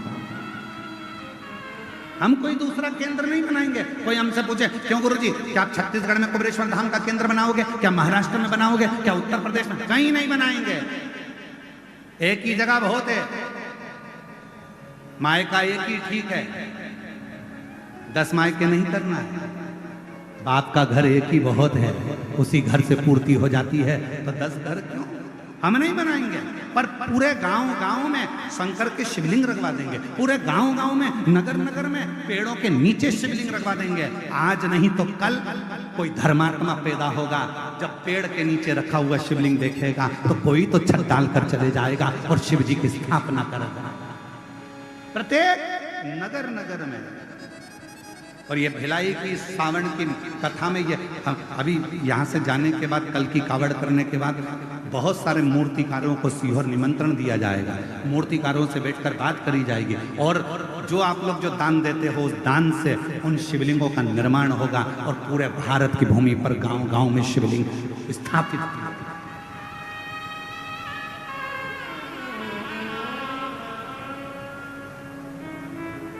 और जब जब 1 लोटा जल चढ़ाओगे, वो कहते हैं ना, जैसे एक पेड़ लगा दो बेलपत्री का, मरकर चले भी गए ना, तो तुम्हारे हाथ का लगा हुआ पेड़ की बेलपत्री जब टूटेगी और शिव जी को चढ़ेगी तो उसके पुण्य का एक फल तुम्हारे भी अंश में आएगा, तुम्हारे भी भाग में आएगा। तो वो पुण्यता अपने साथ में।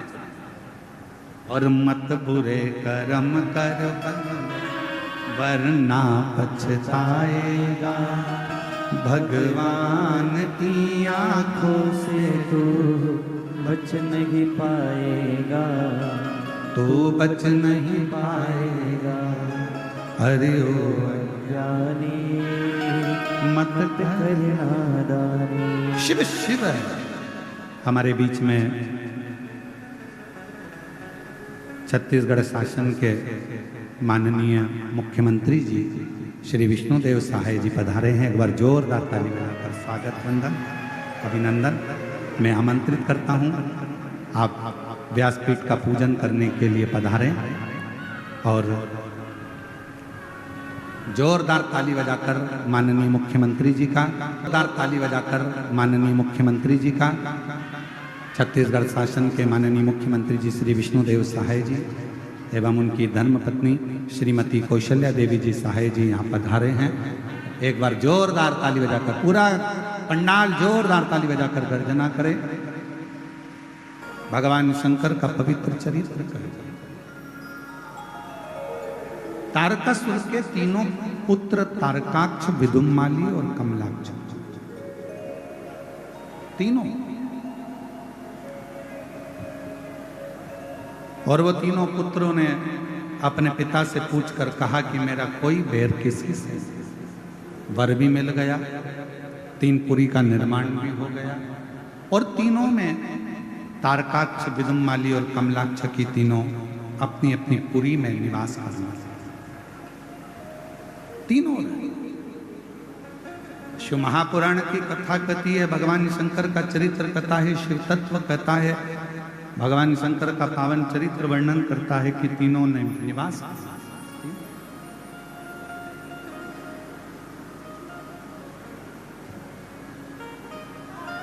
जब इन्होंने उपद्रव किया, तारकाक्ष, विदुम्माली और कमलाक्ष की तीनों जब उपद्रव करने लगे, तब सारे देवता शिव जी के पास में जाकर विनय करे और शंकर भगवान ने देवताओं को पशु बनने की प्रेरणा दी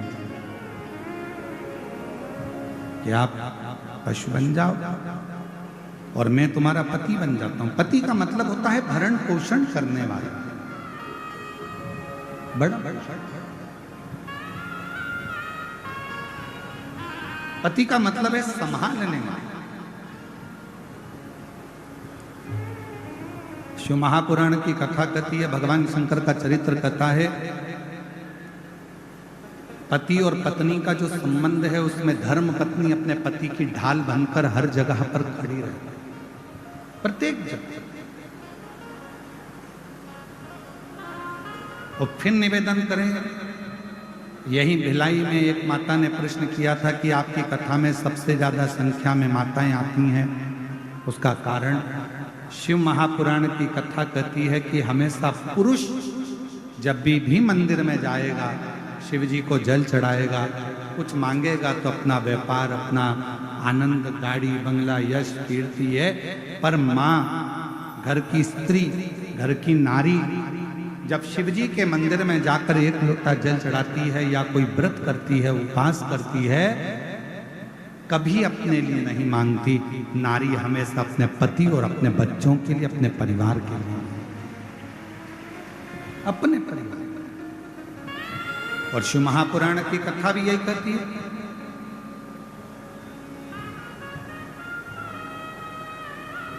एक बार ब्रज के कोसी कला में कथा चल रही थी, और ब्रज के कोसी कला में कथा चल रही थी तो कोसी कला में एक माता जी ने प्रश्न किया था, जैसा व्रत हम करते हैं गुरुजी, क्या वैसा कि वैसा ही व्रत भगवान शंकर की धर्मपत्नी माता पार्वती जी भी करती हैं?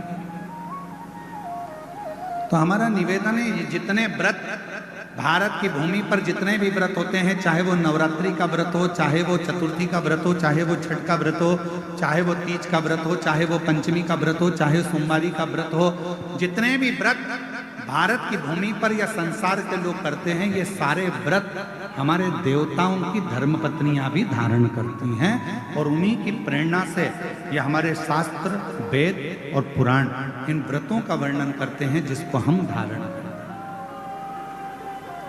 जैसे अभी थोड़े समय के बाद में हरताली का तीज का व्रत आएगा, करते हो आप लोग? हरताली का तीज का व्रत सबसे पहले कौन ने करा? माँ जगत जननी जगदम्बा माता पार्वती। एक चतुर्थी का व्रत आता है, कौन ने करा? माँ जगत जननी जगदम्बा पार्वती। जितने व्रत, इन व्रतों की प्रेरणा स्वयं माँ जगत जननी दुर्गा भवानी स्वयं पार्वती जी देती इन व्रतों की। और मैंने तेरे ही भरोसे बाबा, तेरे ही भरोसे हवा बिच उड़ती जावांगी बाबा, डोर है तो छठी तटी जावांगी, भोले। मेरी भरम। शिव कथा कर रही है, तारकाक्ष, विदुमाली और कमलाक्ष को मारने के लिए शिवजी पति बन गए और देवता पशु बन गए। शंकर भगवान ने पति बनकर पशुओं को साधते हुए, उनको दौड़ाते हुए तीनों तारकाक्ष, विदुमाली और कमलाक्ष की पुरियों में भेजते हुए तीनों तारकाक्ष, विदुमाली और कमलाक्ष की पुरियों में भेज दिए। तीनों को एकाग्रित करा मेरे शंकर भगवान ने।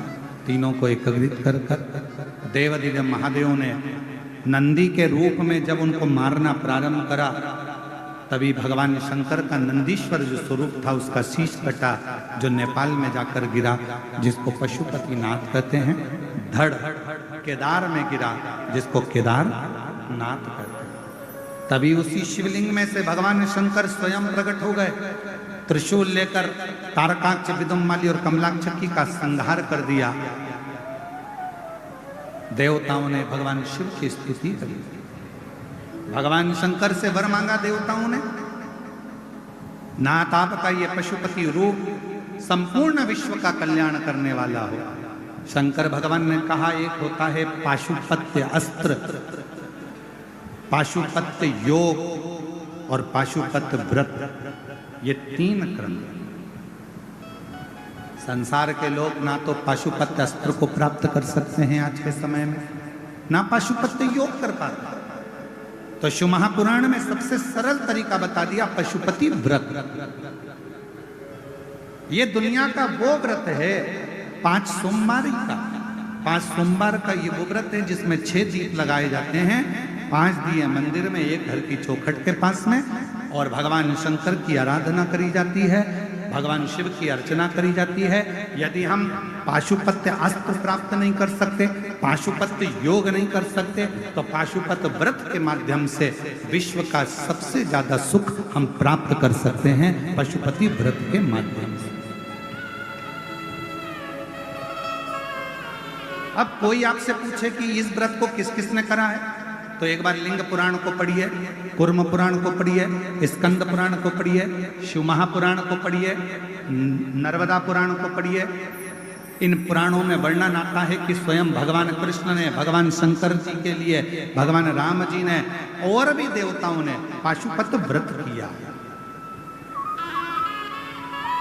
इस व्रत को केवल आप नहीं कर रहे हो, स्वयं देवताओं ने भी इस व्रत को धारण किया। ऐसे पवित्र व्रत का वर्णन आया। फिर आगे चरित्र आया है भगवान के सुंदर। तुमरुका जी 12 ज्योतिर्लिंग का स्मरण कराते हैं और प्रथम ज्योतिर्लिंग के रूप में श्री सोमनाथ जी का वर्णन करते हैं, जिनको काया का रोग हो गया था। शिव की आराधना कर कर भगवान शंकर ने काया के रोग से मुक्त करा। शिव जी का नाम सोमेश्वर नाथ पड़ गया। बोल सोमनाथ भगवान की। सदानंद कार्तिक के रुष्ट होकर चले जाते हैं, जिनको मनाने के लिए भगवान देवादिदेव महादेव पार्वती जी के साथ जाते हैं। भगवान श्री मल्लिकार्जुन के रूप में विराजमान होते हैं। फिर वर्णन आता है श्री महाकाल का।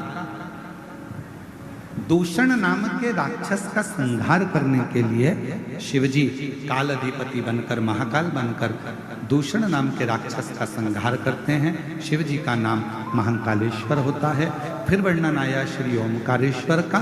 विंध्य नामक पर्वत के तप करने से भगवान ओम के नाद से प्रकट होकर ओमकारेश्वर के रूप में विराजमान होते हैं। फिर वर्णन आया है श्री केदारेश्वर का। नर नारायण के तप करने से भगवान शिव केदारेश्वर में प्रकट हुए। फिर वर्णन आया है भीमा शंकर का। कुंभकर्ण का बेटा भीम, जिसने संपूर्ण देवालय, शिवालय, सनातन धर्म को नष्ट करने का प्रयास किया, तब उस भीम के संहार के लिए शिव जी प्रकट होते हैं और शंकर भगवान का नाम भीमा शंकर हो। आगे वर्णन आया काशी विश्वनाथ का। मनु शत्रुपा के तप करने से भगवान विश्वनाथ जी विराजमान होते हैं। त्र्यंबकेश्वर, गौतम बाबा पर जब गौ हत्या का दोष लगा, स्वयं माहिल्या ने ब्रह्मा, विष्णु और महेश तीनों को प्रकट किया है। तीनों देवता प्रकट होकर दर्शन देते हैं लिंग के स्वरूप में। भगवान त्र्यंबकनाथ के रूप में विराजमान होते हैं। फिर वर्णन है श्री वैद्यनाथ जी का। रावण भगवान शंकर का शिवलिंग लेकर जा रहे थे। वो शिवलिंग भूमि पर रखा तो उठ नहीं पाया, बाबा बैद्यनाथ जी के रूप में विराजमान हो जाते हैं। अगला वर्णन है श्री नागेश्वर बाबा का। दारुक नाम के राक्षस का संहार भगवान शिव ने करा और नागेश्वर के रूप में विराजमान हुए। आगे वर्णन आया है श्री रामेश्वर जी का। राम जी ने लंका पर चढ़ाई करने से पहले शिव जी की स्थापना कर। हमारा सनातन धर्म कहता है जब कोई शुभ कार्य करो या कोई भी अच्छा कार्य करो, अगर शंकर भगवान के पार्थिव लिंग का पूजन आपने किया है तो वो कार्य आपका सफल जरूर होता है, उसमें सफलता जरूर मिलती है। फिर वर्णन आया है श्री कृष्णेश्वर बाबा का। सुधर्म नाम के ब्राह्मण की धर्म पत्नी घूष्मा के बेटे को सुदेहा ने मार दिया, जिसके बेटे को भगवान शंकर ने पुनः जीवित किया। शिव जी का नाम कृष्णेश्वर महादेव पड़ गए। ऐसा पवित्र अवसर भगवान शिव के 12 ज्योतिर्लिंग का कथा तुमरुका जी ने चंचुला देवी को कही। माता चंचुला देवी ने उस कथा का रसतत्व ग्रहण किया।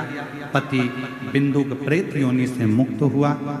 बाबा देवादिदेव महादेव की पवित्र कथा के लिए तुमरुका जी ने शिव जी से प्रार्थना करी, हे बाबा, ये शिव महापुराण की कथा संपूर्ण विश्व में, संपूर्ण जगत में, भूमंडल पर जहां पर भी हो, आप वहां विराजमान रहें। भगवान शंकर वचन देते हैं कि जिस स्थान पर शिव महापुराण की कथा हो उस स्थान पर हम सदा विराजमान रहें। यह भाव शिव जी ने अपने मस्तक की बेलपत्र उठाकर शिवपोथी को समर्पित करी। ये पवित्र कथा